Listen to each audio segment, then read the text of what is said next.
समझ का फेर। शिव कुमार। बहुत दिनों की बात है, किसी गांव में एक किसान रहता था। उसका घर गांव के छोर पर था।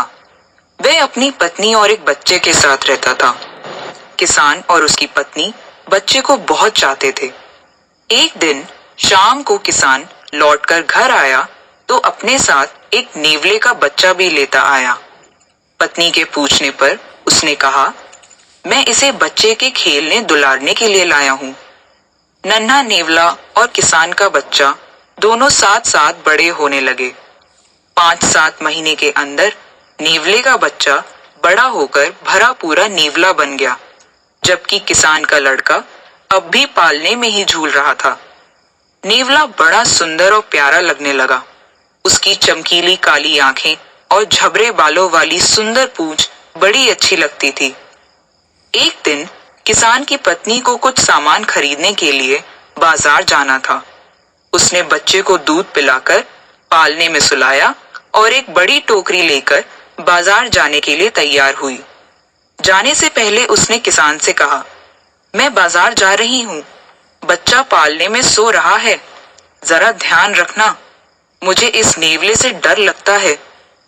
किसान ने कहा, इसमें डरने की क्या बात है, अपना नेवला तो बहुत ही प्यारा और नेक है, जैसे हमारा बच्चा। किसान की पत्नी बाजार चली गई।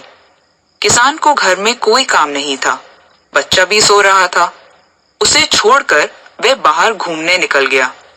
रास्ते में उसे 2-4 दोस्त मिल गए। दोस्तों के साथ बातें करने में वह ऐसा मग्न हुआ कि उसे घर लौटने की याद ही नहीं रही। उधर किसान की पत्नी टोकरी भर सामान खरीदकर घर पहुंची।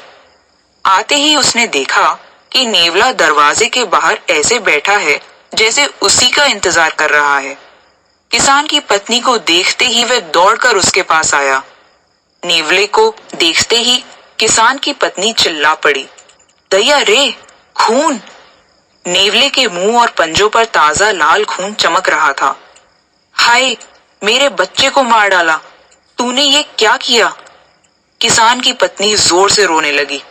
फिर बिना सोचे समझे ही उसने सामान से भरी टोकरी नेवले के सिर पर दे मारी और धड़धड़ाती हुई बच्चे के पालने की ओर दौड़ी।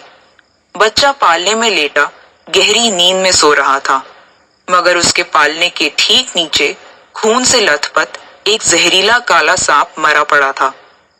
मरे सांप को देखते ही किसान की पत्नी तुरंत समझ गई कि नेवले के मुंह में खून क्यों लगा था। वह नेवले को पुकारती हुई बाहर भागी। उसके मुंह से निकला, हाय राम, ये मैंने क्या कर डाला? इस नेवले ने तो सांप को मारकर मेरे बच्चे की जान बचाई है। नेवला मर चुका था। किसान की पत्नी को अपनी करनी पर बड़ा दुख हुआ।